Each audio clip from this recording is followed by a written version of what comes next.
इनके दर्जनों मंत्री शराब कांड में, भ्रष्टाचार में जेल के अंदर जिनको जाना पड़ा, और मुख्यमंत्री तो स्वयं बेल के ऊपर है। क्योंकि भारतीय जनता पार्टी जो कहती है वो करती है, जो नहीं कहती वो भी करती है। कांग्रेस पार्टी की हालत आज पूरे देश भर में किसी क्षेत्रीय पार्टी से भी निम्नतर हो गई है। हिमाचल में भी सभी जानते हैं, और यही कारण रहा कि हिमाचल प्रदेश में इनकी एंट्री भी नहीं हो सकी। दिल्ली में केजरीवाल और केजरीवाल टीम जो कि भ्रष्टाचार के खिलाफ आंदोलन से सत्ता में आए, और सत्ता में आने के बाद पूरी उनकी टीम भ्रष्टाचार में डूब गई। 10 वर्षों में जो वादे हुए एक भी वादा पूरा नहीं कर पाई। वो चाहे फ्री बिजली पानी की बात हो, कोई एक भी नया अस्पताल नहीं खोल पाए, एक नया कॉलेज नहीं खोल पाए। सड़कों की क्या हालत है, नलियों की, गलियों की क्या हालत है। अर्थात हर मुद्दे के ऊपर ये सरकार विफल रही, और आज जो है दिल्ली की जनता इनसे त्रस्त है। हम इस बात को सभी जानते हैं कि मुख्यमंत्री हो, उप मुख्यमंत्री हो, या स्वास्थ्य मंत्री हो, या इनके दर्जनों मंत्री शराब कांड में, भ्रष्टाचार में जेल के अंदर जिनको जाना पड़ा, और मुख्यमंत्री तो स्वयं बेल के ऊपर है। तो ऐसा शासन दिल्ली में आम आदमी पार्टी ने दिया, और जो इन्होंने वादे किए थे वादा कोई पूरा नहीं कर पाए। तो निश्चित रूप से दिल्ली की जनता इस बार बदलाव करेगी, और भारतीय जनता पार्टी की सरकार दिल्ली में विराजमान होगी। आज आपने देखा होगा भारतीय जनता पार्टी का जो घोषणा पत्र, उसका पहला पार्ट जो है माननीय राष्ट्रीय अध्यक्ष जी ने पेश किया है, और उन्होंने जो उसमें वादे किए हैं, क्योंकि भारतीय जनता पार्टी जो कहती है वो करती है, जो नहीं कहती वो भी करती है।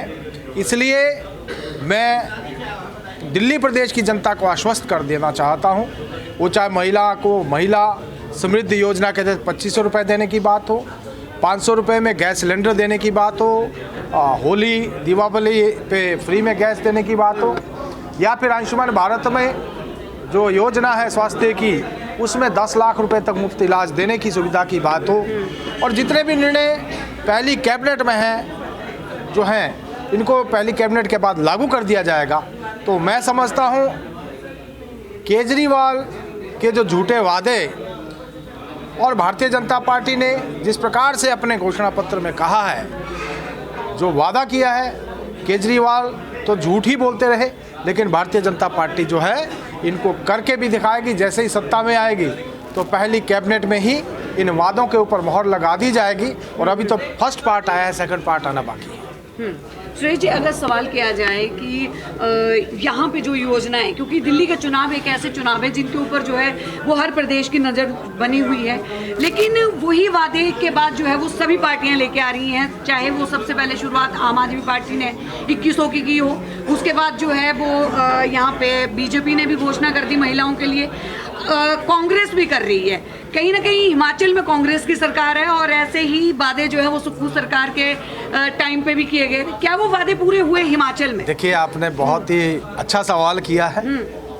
कांग्रेस ने हिमाचल प्रदेश में चुनाव से पहले महिलाओं को कहा था कि 1500 रुपया जी हर महिला के खाते में डालेंगे। जी, फार्म भी भरवाए गए। 22 लाख के करीब महिलाएं हिमाचल प्रदेश में हैं, और सत्ता में आने के बाद 2 साल से अधिक का समय बीत गया, एक भी महिला को 1500 नहीं मिले। अर्थात कांग्रेस पार्टी ने झूठ बोला, हिमाचल प्रदेश में झूठ बोला, और नतीजा उनको मिल गया। हरियाणा के चुनाव में भी मिल गया, महाराष्ट्र में भी मिल गया। और आम आदमी पार्टी ने पंजाब में कहा था कि हम 1000 रुपया देंगे, उन्होंने भी अभी तक उसको लागू नहीं किया। अब केजरीवाल जी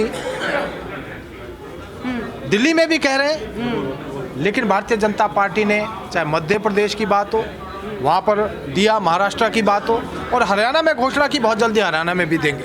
अर्थात भारतीय जनता पार्टी जो कहती है वो करती है, और जो नहीं कहती वो भी करती है। तो दिल्ली में भी भारतीय जनता पार्टी ने जो कहा है निश्चित रूप से उसको पूरा करेगी। राहुल गांधी खुद रैलियां कर रहे हैं, दिल्ली में कांग्रेस की स्थिति आप कैसी है? देखिए, कांग्रेस पार्टी की हालत आज पूरे देश भर में किसी क्षेत्रीय पार्टी से भी निम्नतर हो गई है। आज कोई भी कांग्रेस को सीरियसली नहीं लेता, और राहुल गांधी जी के बारे में भी क्या कहें, वो तो कहीं भी कुछ भी कभी भी कह देते हैं। और मैं नहीं समझता हूं कि कांग्रेस पार्टी दिल्ली में कोई बहुत बेहतर कर पाएगी। राजकुमार भाटिया जी यहाँ चुनाव मैदान में है, कैसा व्यक्तित्व, क्या विशेषता है? देखिए, राजकुमार भाटिया जी बहुत ही सहज, बहुत ही सरल, एक ईमानदार, बहुत स्वच्छ छवि के नेता भारतीय जनता पार्टी ने यहाँ से प्रत्याशी दिए हैं। और मैं ये भी कह सकता हूँ कि पिछली बार कुछ ही वोटों से हार गए, 1000 से भी कम वोटों से। अगर हम देखें, वैसे तो 1600 वोटों से, लेकिन अगर हम देखें तो बहुत कम मतों से हारे हैं। और पिछले 5 सालों में उन्होंने जिस प्रकार से कड़ी मेहनत की है और लोगों के बीच में लगातार संपर्क बनाया रहा, लोगों के सुख दुख में शामिल हुए, और आज जो माहौल मैं देख रहा हूँ, तो आदर्श नगर जो विधानसभा क्षेत्र है, भाटिया साहब बहुत अच्छे मार्जिन से जीतने वाले हैं। पूरी दिल्ली की बात की जाए, 70 सीटें हैं बीजेपी के खाते में कितनी? देखिए, ये मैं कोई आंकड़ा तो नहीं कह सकता, लेकिन निश्चित रूप से पूर्ण बहुमत के साथ भारतीय जनता पार्टी दिल्ली में अपनी सरकार बनाए। 10 साल का केजरीवाल शासन, पूरे देश में चर्चा होती होगी, हिमाचल में कैसी चर्चा? देखिए, केजरीवाल को लेकर आज पूरा देश जानता है, हिमाचल में भी सभी जानते हैं, और यही कारण रहा कि हिमाचल प्रदेश में इनकी एंट्री भी नहीं हो सकी। और जिस प्रकार से इन्होंने कहा था सत्ता में आने से पहले कि सुख सुविधाएं नहीं लेंगे, गाड़ी नहीं लेंगे, सिक्योरिटी नहीं लेंगे, घर नहीं लेंगे, आलीशान बंगला, क्या सुंदर बंगला इन्होंने बनाया है। तो ऐसे झूठे नेता केजरीवाल जी हैं, और उनकी जो असलियत है, आज जो है देश की जनता, प्रदेश की जनता, दिल्ली की जनता उनकी असलियत को भी जान चुकी है और केजरीवाल को भी जान चुकी है। Thank you. Thank you.